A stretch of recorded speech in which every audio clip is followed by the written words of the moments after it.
الحمد لله الذي فضل بني آدم بالعلم والعمل على جميع العالم، والصلاة والسلام على أشرف الأنام سيدنا ونبينا وحبيبنا وشفيعنا وقرة أعيننا ومولانا محمد صلى الله عليه وسلم. اللهم لا سهل إلا ما جعلته سهلا وأنت تجعل الحزن إذا شئت سهلا. ربي يسر ولا تعسر يا ربي تمم بخير.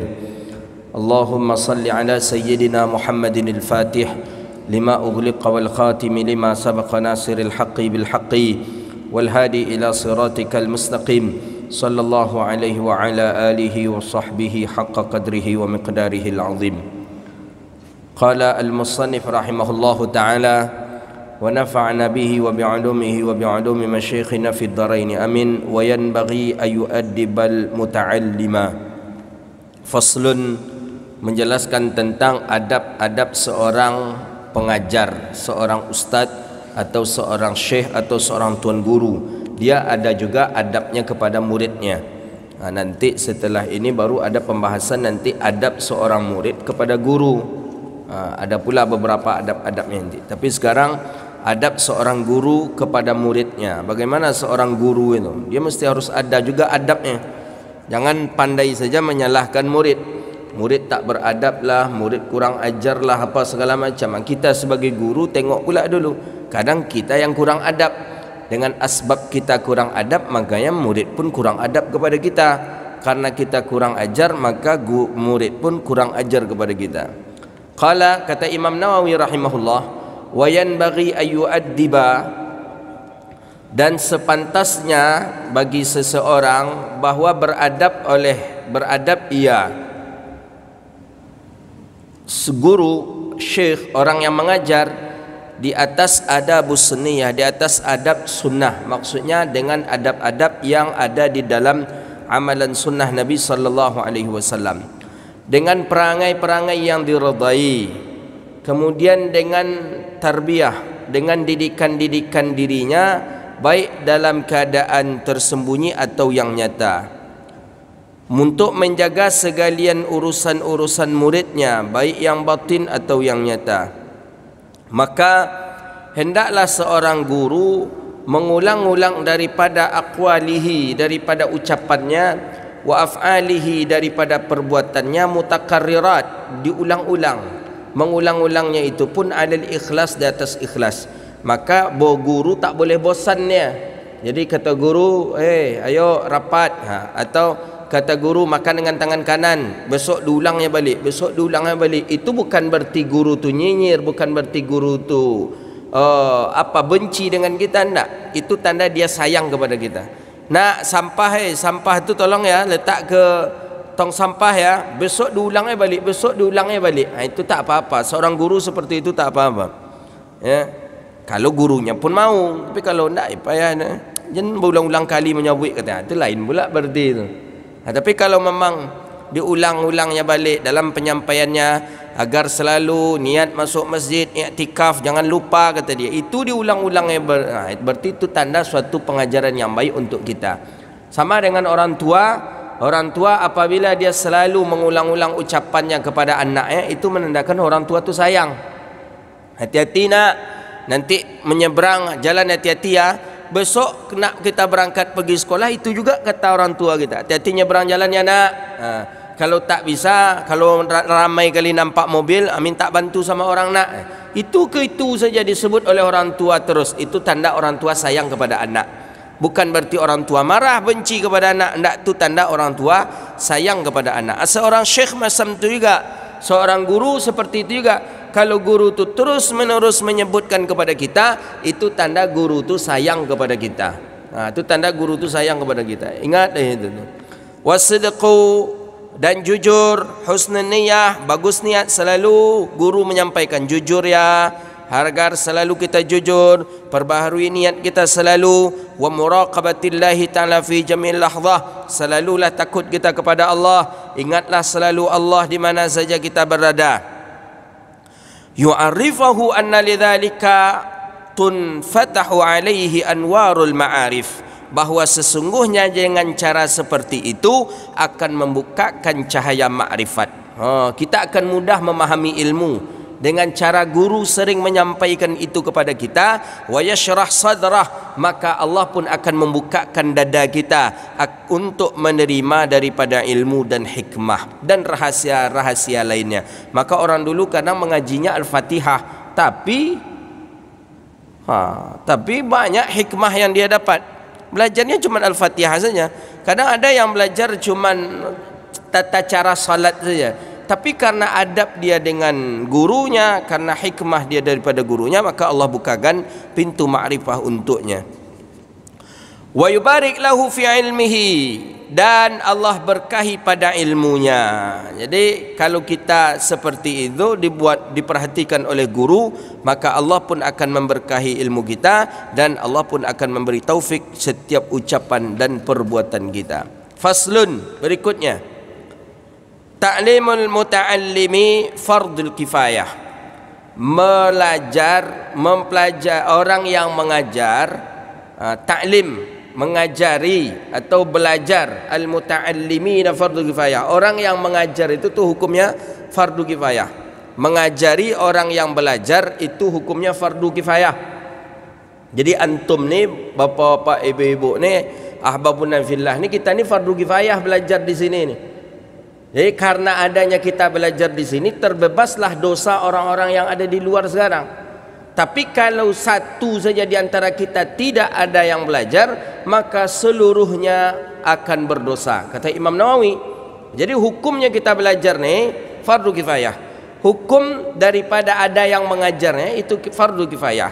Fa illam yakun mayaslah, jika tidak ada orang yang lebih elok, walaupun satu tidak ada, maka itu hukumnya kepada haram. Jadi wajib jadinya fardu ain. Tapi kalau sudah ada satu saja daripada kita, maka hukumnya fardu kifayah. Jadi mesti wajib harus ada orang yang belajar di antara kita atau yang mengajar. Wa in kana hunaka jamaah, sekalipun ada di sana itu jamaah yang menghasilkan dia akan ilmu dengan sebagiannya, dan jika tidak maka seluruhnya berdosa. Jadi jika, wa in di sana in syartiyah, jika, maka jika ada di sana itu jamaah yang sudah mendapatkan pendidikan atau ilmu, maka yang lain pun sudah tercegah daripadanya. Tapi kalau tidak ada, maka seluruhnya itu berdosa. Untunglah kita datang ke sini, ada kita belajar, sehingga yang di luar sana pun terbebas daripada dosa. Maka karena kita sudah ada belajar, maka saqatal harj, gugurlah daripada dosa, anil baqin, daripada orang-orang yang lainnya. Fa dhaharu wajh annahu la yu'tham lakinnahu yukrah lahu dzalika illam yakun udhra.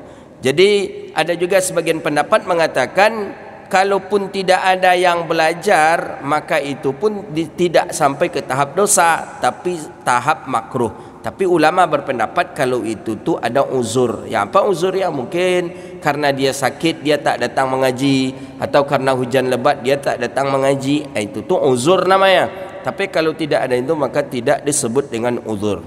Faslun, yustahabbu lil muallim, disunnahkan, dianjurkan bagi seorang guru, bagi seorang syekh. Apa yang dianjurkan? Ayyakuna harisan, bahwa dia bersemangat, haris, bersemangat atau loba dalam mendidik murid mereka.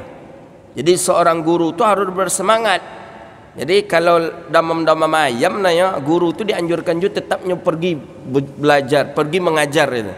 Dia harus semangatnya untuk bagaimana murid ni bisa alim. Begitu dia. Memang yang memberikan kealiman, memberikan ilmu kepada murid itu adalah Allah, tapi usaha daripada seorang syekh harus ada. Tapi kalau syekh tidak ada usahanya untuk menjadikan muridnya menjadi alim, maka susah murid tadi akan menjadi alim. Ya, tetap yang membuat murid tadi menjadi alim adalah Allah, tapi harus ada mujahadah, harus ada kesungguh-sungguhan dari guru untuk membuat dia murid tadi menjadi alim. Saya perhatikan ada guru saya di Mesir, Syekh Abdullah Ahmad Hajin. Di Indonesia juga ada Ustazuna Syekh Sufyan Ali hafizahumullah. Itu kalau kita perhatikan, demam pun dia tetap dia mengajar, sakit pun dia tetap dia mengajar. Macam mana pun bergejolak ketika itu demo, saya masih ingat ketika itu nak melangsirkan Husni Mubarak, setelah itu demo lagi untuk melangsirkan Mursi, itu tetap beliau heboh di luar itu, tembakan po. Waktu di Mesir orang sana sini tembak menembak, tapi tetap kami ngaji Sahih Bukhari, ngaji At-Tibyan. Tibyan ini saya kaji dengan beliau. Saya mengaji dengan beliau dalam setiap hari hampir 9 sampai 10 kitab dalam sehari. Start habis salat subuh Sahih Bukhari. Habis itu langsung lanjut ke Ghayatul Bayan. Nanti habis itu tu langsung 3 kitab kami. Habis tu nanti sebelum zuhur lagi 2 kitab, ba'da zuhur pula lagi 3 kitab, sampai ba'da asar lagi nanti 2 kitab, habis maghrib 2 kitab, habis isya 2 kitab. Pokoknya pulang ke rumah itu sekitar jam-jam 10 baru pulang ke rumah. Cuman di Mesir enak, bis itu 24 jam ada. Itu enaknya kita. Jadi ngaji dengan masyaallah. Jadi nanti ditutuplah dengan ngaji syarah daripada Burdah. Itu dia. Dengan beliau, mujahadah beliau mengajar luar biasa. Ana waktu di pondok dulu di Indonesia seperti itu juga. Sampai ngantuk-ngantuk beliau Syekh Sufyan Ali itu, Ustaz Sufyan Ali ngantuk-ngantuk dia, berdiri beliau sambil megang tongkat, sambil ngantuk lagi, itu kaki itu diinjakkan ke tanah, ke lantai itu. Kuat juga ngantuk lagi, dicarutinya syaitan itu. Memang pas ngantuk tu hompek syaitan ke mah kata dia.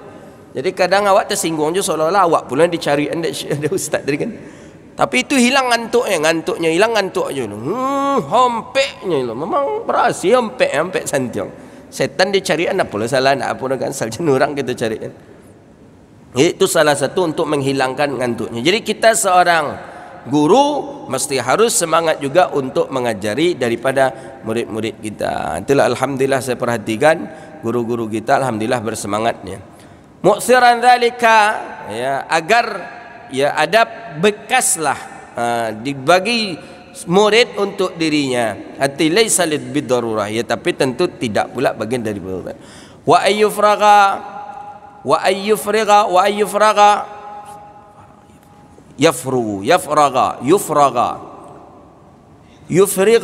ayyufriga qalbahu fi halin, bahwa dan hendaklah seorang guru lapang hendaknya hatinya daripada mendengarkan muridnya membaca, dan melapangkan daripada waktu atau kesibukannya disebabkan untuk mendidik daripada muridnya.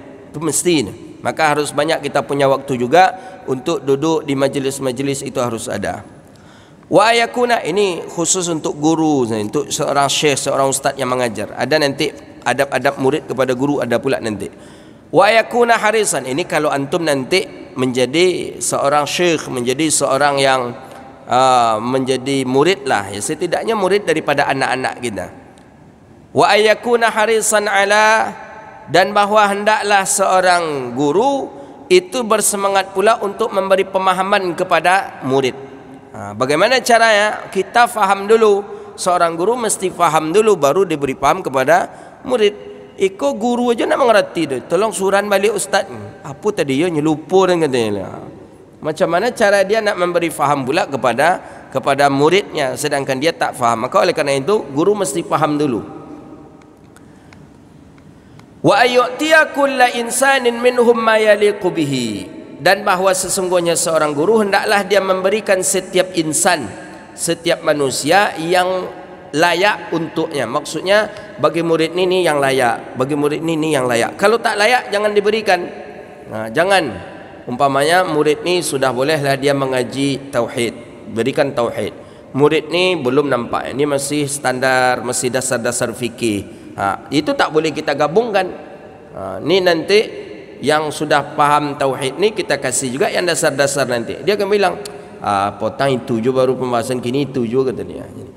Fala yuktsaru ala man la yahtamilul iktsar, dan jangan memberi banyak tugas hafalan atau sesuatu kepada yang tidak sanggup mengembannya. Jangan banyak-banyak.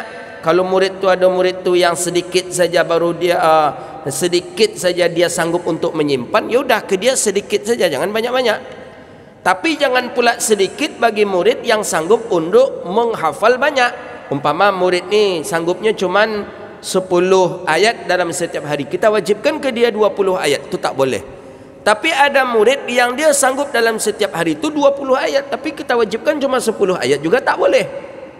Nah, maka tengok kadar murid tadi. Maka boleh kita menguji murid ni, suruh hafal dia 5 ayat dulu, dah naikkan 10 ayat, lancar juga naikkan 15 ayat, lancar juga naikkan 20 ayat. Berarti dia sanggup untuk banyak. Berarti kalau dia sanggup untuk banyak, kata Imam Nawawi, jangan dia kasih tugas sedikit, kasih tugas banyak. Tapi kalau dia biasa menghafal sedikit, jangan dikasih tugas yang banyak, tak boleh, kata Imam Nawawi rahimahullah. Kemudian diambilkan daripada mereka bi'iadatul mahfuzatihim, dan dianjurkan kita untuk mengulang daripada yang dia hafal. Yang daripada mereka hafal diulang-ulang balik. Dan boleh kita memuji daripada mereka, daripada murid, selagi tidak ada timbul fitnah. Ya, dengan kalau kita puji nanti dia sombong apa segala macam, ancak nak buat puji. Tapi kalau dengan kita puji dia biasa-biasa saja, murid itu boleh kita untuk memujinya. Wa man qasara an nafahu ta'nifan latifan ma lam yakhsha alaihi tanfirahu. Dan boleh juga, dan dibolehkan juga bagi orang yang lemah dari sisi hafalannya. Ada murid ni agak lemah menangkuknya, dia ajan kain nyoba hilang alif, dia ajarkan alif hilang puluh ba ke balik, dapat puluh ta hilang puluh ba, dapat ba hilang puluh alif tadi balik, nak bertambah-tambah no. Boleh kita panggil dia, kita nasihati, kita ajarkan dia, tapi dengan lunak lembut, dengan lembut-lembut, dengan pandai caranya. Jadi sehingga tidak menimbulkan fitnah, sehingga dia tidak lari. Jadi tak boleh kita memarahi murid, memarahi anak depan orang ramai, tak boleh. Tak boleh, harus ada caranya. Ya, tak boleh kita ramaikan dia depan, kita marahkan dia depan orang ramai sehingga dia menjadi malu, tak mau dia lagi untuk mengaji kepada kita. Itu tak boleh. Jadi harus pandai juga caranya, harus lemah lembut, santun gitu dia. Kemudian tak boleh seorang guru hasad kepada salah seorang murid yang agak berlebih daripada murid yang lainnya. Dia ada satu murid ni agak loyal dengan dia, tapi biasa-biasa saja otaknya. Ada satu murid yang memang terlampau cerdas tapi kurang loyal dengan dia, sehingga guru ni hasad kepada murid yang kurang loyal tapi cerdas. Itu tak boleh itu. Tak lo ada tapi entah lo yang tak lo ada rasa kita ada hal-hal yang seperti ini, tapi tak tahu juga kita ya. Biasa kalau di dunia akademisi mungkin ada ni, ada satu mahasiswa yang agak loyal ke dosen ni satu, tapi akalnya biasa-biasa saja. Ada yang satu mahasiswa ni akalnya cerdas tapi kurang loyal ke dosen. Biasanya ini dihajar terus oleh dosen ini. Itu tak boleh semestinya. Karena sesungguhnya hasad itu adalah sesuatu yang menjauhkan seseorang daripada haram. Fa innal hasada, sesungguhnya hasad itu sesuatu yang haram, bagian daripada yang haram yang harus mesti untuk kita jauhi. Maka bagaimana seorang guru yang dianya itu kedudukannya sama dengan seorang bapa, sama dengan seorang bapa, guru kan sama dengan seorang bapa. Yu'awid min fadilatihi ila muallimi fil akhirah thawab jazil. Dia nanti akan berharap bahawa nanti dia akan mendapatkan pahala di akhirat nanti. Di dunia dengan pujian-pujian yang mulia. Wallahu muwaffiq. Faslun. Berikutnya, didahulukanlah pada ta'limihim, pada belajar daripada mereka itu daripada yang awal. Jadi umpamanya banyak ramai, siapa dulu yang memberikan setoran? Yang awal dulu. Ini kalau belajar Quran ini, belajar Quran siapa simaan yang hendak didengarkan bacaannya, tetap yang awal datang dulu. Boleh kalau dia redha yang awal, silakan. Umpamanya, syanu sajalah dulu kata yang pertama. Boleh, silakan dia yang pertama. In radi awal bitaqdim ghairihi qaddam. Jadi kalau yang awal tadi dia redha, dah syanu saja dulu syekh, syanu saja dulu ustaz, dia kan, barulah dia. Dan hendaklah seorang guru itu menampakkan kepada mereka murid bisyra, agak wajah berseri-seri, agak senang. Jadi kalau jumpa dengan murid tu senang, agak senyum, berseri-seri wajah kita.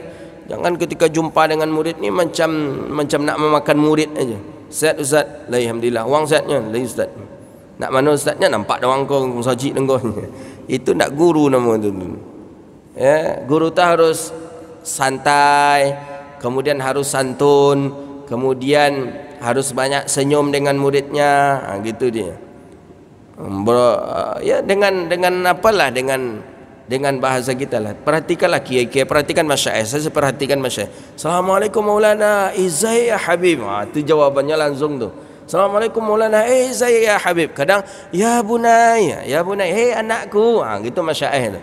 Ta'al ya bunai, Iko kalau tangan masuk ke saku, itu cepatlah mendekat itu. Itu dapatlah kadang 100 pon.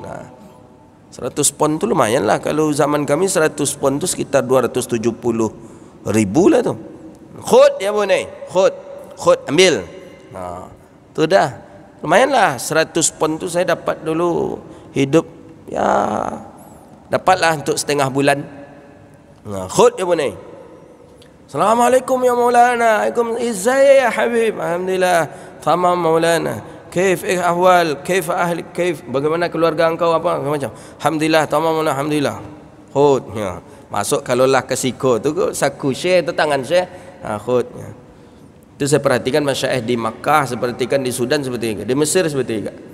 Di Indonesia tidak, kerana syekh kere-kere di Indonesia. InsyaAllah lah, doakanlah. InsyaAllah. Tapi kini tidak. Saya perhatikan itu Syekh Ahmad Alawi Maliki macam dia di Makkah. Assalamualaikum Maulana. Waalaikumsalam. Hei, mata enta wasalta wain. Kapan datang kalian? Itu kalau kami ke Makkah, jalan-jalan ke Rusaifah, ke rumah Abuya Syekh Ahmad Muhammad Alawi Maliki. Mata ya Azhari, mata wasalta. Kapan sampai di Makkah? Kapan? Amsi Maulana, baru kemarin. Ta'al ya Azhari, ta'al. Azhar, sini makan dulu. Dihidangkan oleh beliau makan. Habis makan, duduk jumpa beliau, ngaji beberapa buah kitab. Habis itu dah beliau keluarkan, dapat 500 rial. 500 rial tu sekitar 1.400.000, 1.500.000 lah. Dapat kitab sekitar ya 11-13 jilid dah. Khud. Gitu aja ni. Tahun depan datang lagi. Assalamualaikum. Hafal lagi beliau. Ya Azhari. Nak. Mana engkau? Aho Maulana, aho tu ini Maulana. Gitu dia. Tu masyayikh.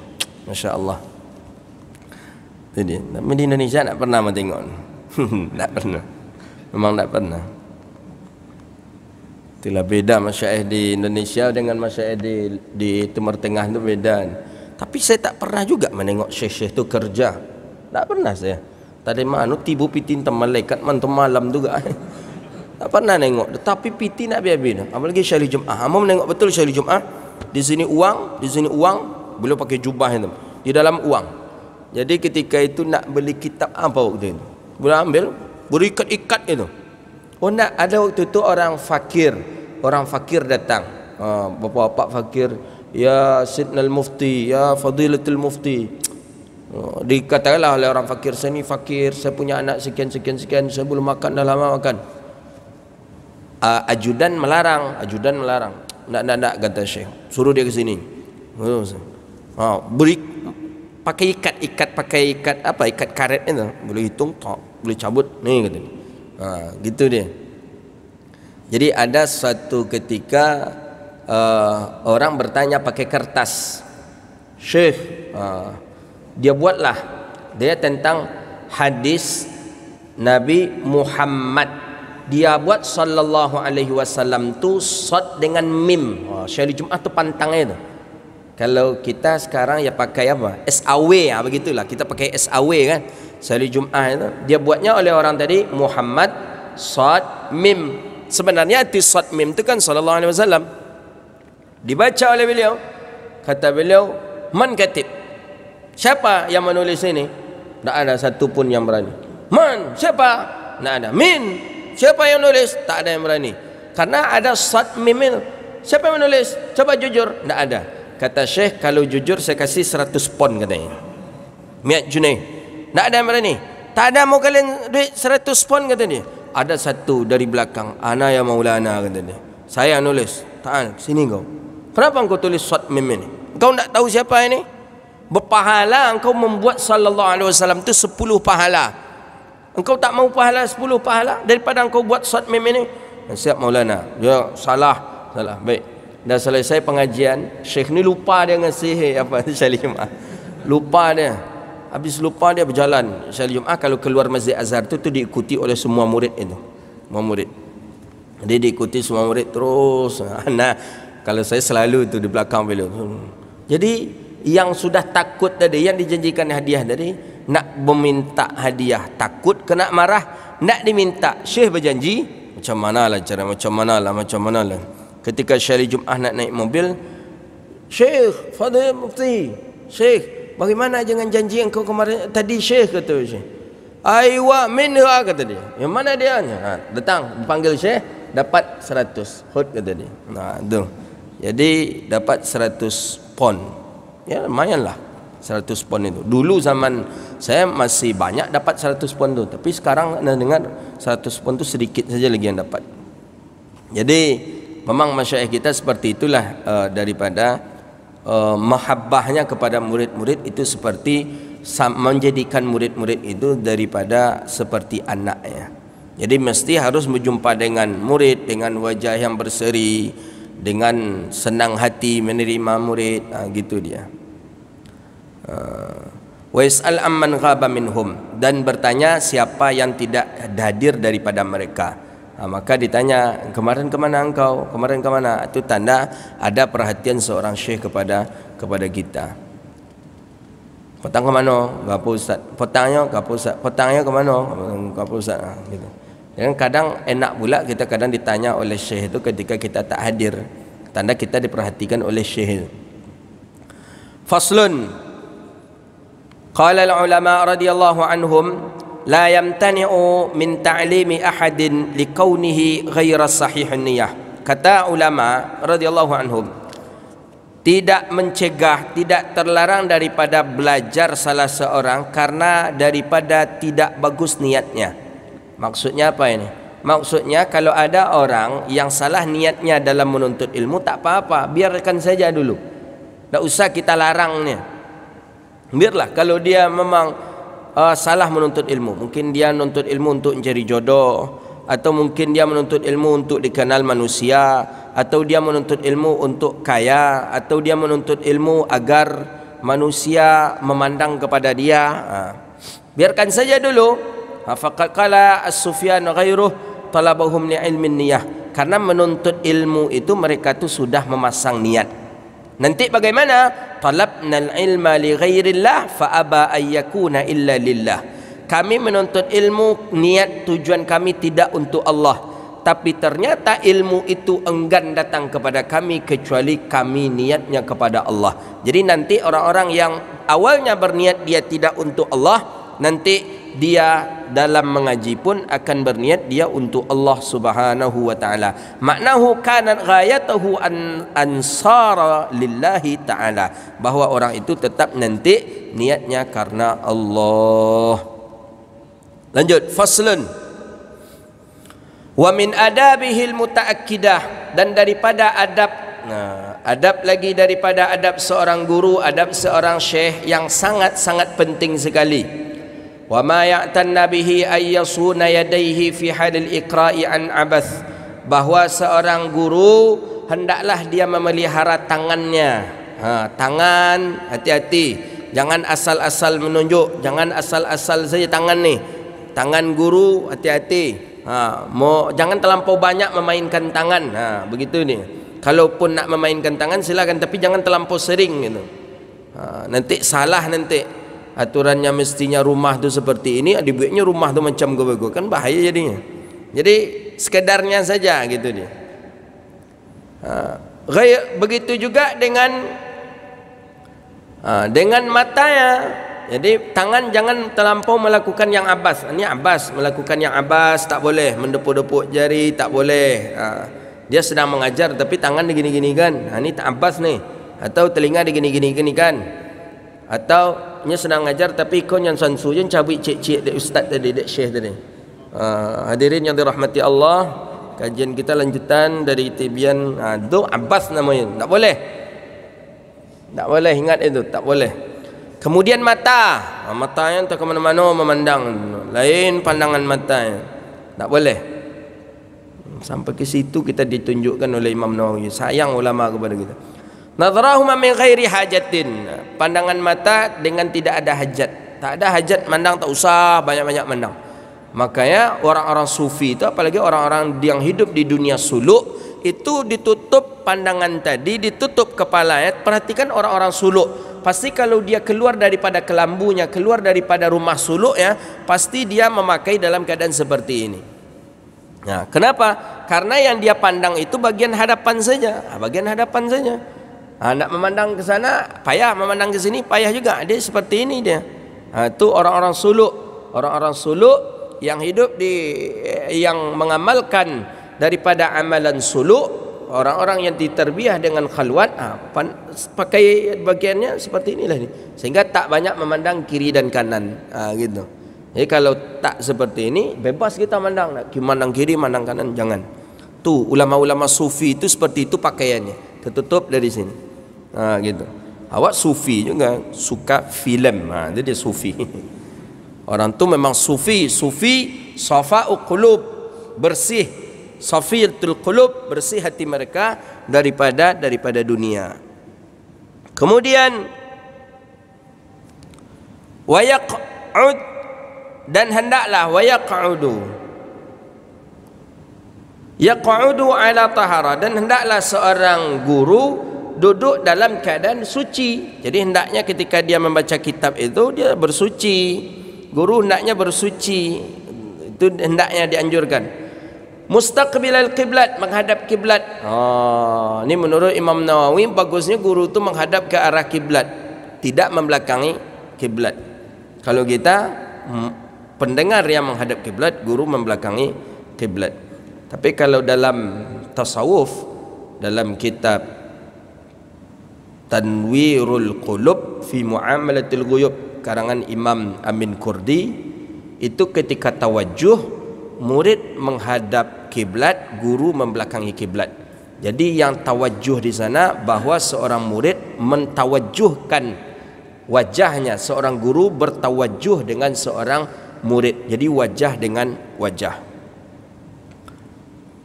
Ada sebagian saya perhatikan mengaji di Kalimantan itu, guru di tengah-tengah, sebagian murid ada yang di belakang, murid-murid senior. Itu murid-murid senior di belakang, murid-murid junior di hadapan syekh. Gitu. Di tempat Syekh Nurdin di Bogor juga diamalkan yang seperti itu tuh. Kami kalau datang mengaji ke Bogor, ke Mahat Zain, itu kami beliau minta di depan maksudnya di samping, kiri kanan beliau, dan di belakang. Murid-murid ma'had beliau itu di depan. Ada cara belajar seperti itu, ada juga. Wa yajlis bil waqar, hendaknya seorang guru tadi duduk dalam keadaan santun, tidak menyombong, duduk dalam keadaan tunduk, duduk dalam keadaan senang. Wa takuna thiyabuhu, dan adalah bajunya itu baju putih yang bersih. Jadi memang bagusnya seorang guru bajunya putih bersih, karena itu pakaian yang disukai oleh Rasulullah sallallahu alaihi wasallam. Dan apabila guru sampai kepada tempat duduknya, shalla rak'ataini qablal julus, salatlah guru tadi 2 rakaat sebelum duduk. Jadi bagusnya salat dulu 2 rakaat sebelum duduk. Sawaun, baik tempat itu masjid atau tidak masjid. Jadi baik masjid atau menasah atau dayah atau pesantren atau dan lain sebagainya, dianjurkan solat dulu 2 rakaat. Maka dianjurkan kita untuk bersuci. Fa in kana masjidan kana akan, dan jika ada itu masjid maka diutamakan kita solat 2 rakaat. Fa innahu, maka sesungguhnya dimakruhkan duduk pada tempat itu sebelum kita solat 2 rakaat. Karena tempat ini tempat mulia, tempat yang kita akan membaca Quran, tempat kita akan mengajarkan Al-Quran, maka hendaklah kita duduk. Dan duduklah dalam keadaan mutarabi'an insya'a atau ghaira mutarabi'. Duduk dalam keadaan tarabu'. Tarabu' apa? Selo. Ya? Atau insya' kalau kita mampu, kalau tidak dengan duduk yang lain. Jadi bagaimana duduk yang paling afdal dalam belajar itu? Duduk yang paling afdal dalam belajar adalah duduk tasyahud awal, disebut dengan duduk iftirash. Betul? Iftirash tasyahud akhir atau tasyahud awal?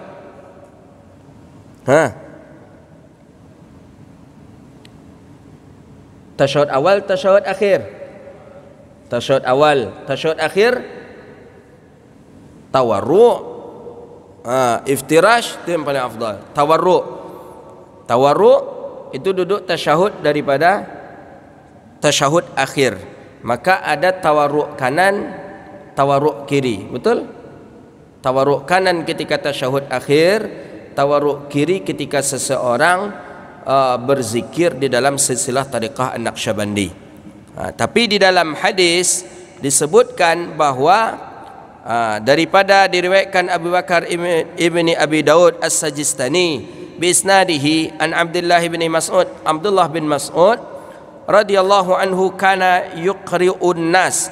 Abdullah bin Mas'ud membaca, mengajarkan manusia di masjid jasiyan ala rukbatayh. Beliau duduk dalam keadaan di atas dan bertumpu daripada lututnya. Maksudnya duduk daripada duduk iftirash. Itu duduk yang paling afdal. Saya banyak perhatikan masyaikh mengajar ketika duduk, memang duduknya duduk ketika antara 2 sujud atau duduk tasyahud awal. Banyak masyaikh saya perhatikan seperti itu duduknya. Memang kadang kalau tak terbiasa kaki kita apa namanya itu?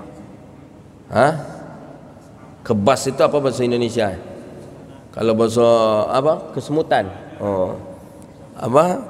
Banyak itu bahasa kampung ya, ada nama sepocong, ada sepiradan, apa zoleh. Banyak.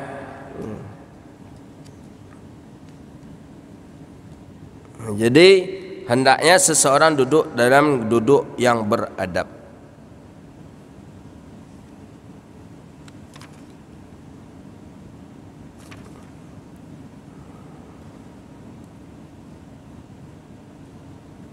Dah sampai sana saja. InsyaAllah besok kita sambung kembali. Nanti baru adab-adab daripada adab-adab masih daripada adab guru daripada kepada muridnya. Ada pertanyaan tak? Ada, saya persilahkan. Ada 5 minit lagi.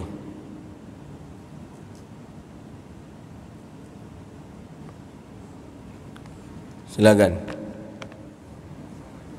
Assalamualaikum warahmatullahi wabarakatuh.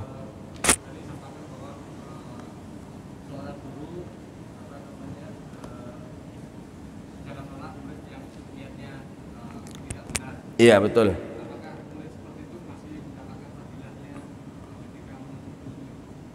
Baik. Jadi kalau fadilah murid tadi, apakah dia mendapatkan fadilah karena dia salah daripada menuntut ilmu? Tentu tidak dapat. Karena di dalam di awal-awal dahulu kita sudah mengaji bahwa hendaklah bagi semurid dia untuk berniat ikhlas karena Allah. Karena apabila dia tidak berniat karena Allah, maka Allah pun tidak akan memberikan kepadanya akan ilmu, justru dia akan terjerumus kepada lembah yang hina dan malas bisa kepada masuk ke dalam api neraka. Sebagaimana dalam hadis itu disebutkan, siapa yang menuntut ilmu untuk membodoh-bodohi manusia, atau untuk berdebat dengan manusia, atau untuk mencari muka manusia, atau untuk ingin terkenal, maka Allah lemparkan dia ke dalam api neraka. Jadi fadilah daripada menuntut ilmu dia tidak dapat. Tapi kenapa tidak dilarang bagi guru untuk dia mengaji kepada guru itu? Karena nanti ada masanya dia akan berubah dalam proses ketika dia menuntut ilmu. Itu dia. Maka tak usah kita apakan dia, tak usah kita benci, tak usah kita tinggalkan. Biarlah dia belum bagus niat menuntut ilmu, biar saja ada masa nanti dia akan berubah kepada menuntut ilmu karena Allah. Begitu dia. Silakan. Siapa lagi? Karena ada orang tu nanti akan berubah saja dia nanti. Bisa berubah dia nanti kepada menuntut ilmu. Mungkin awalnya mungkin niatnya ingin mendapatkan jodoh. Karena memang ketika itu ada pula nampak ikhwan ni yang agak ganteng sedikit. Akhwat ni belum juga dapat jodoh lagi. Datang, dia terus datang. Rupanya memang Allah takdirkan itu jodohnya. Menikah dia, tentu niatnya berubah lagi menuntut ilmu. Lillahi ta'ala, dari awalnya untuk dapat jodoh, tapi karena lillahi ta'ala lagi, karena sudah dapat jodohnya itu gitu. Tapi kalau nak je dapat jodoh, biasanya pulang aja lah itu, nak jadi dah gitu. Dan alhamdulillah. Banyak juga orang Allah jumpakan dalam majlis itu. Banyak Allah jumpakan dalam majlis kadang daripada jodoh. Silakan, ada yang lain? Tidak ada. Kalau ada kita pulang oleh PPKM. Baik, itulah kajian kita. Mudah-mudahan bermanfaat dan Allah berkahi kehidupan kita dunia wal akhirah. Rabbana atina fid dunya hasanah wa fil akhirati hasanah wa qina adzabannar. Allahumma faqihna fid din wa 'allimna ta'wil wa hdina ila siratikal mustaqim. Rabbana hab lana min ladunka rahmatan wa hayyi lana min amrina rashada.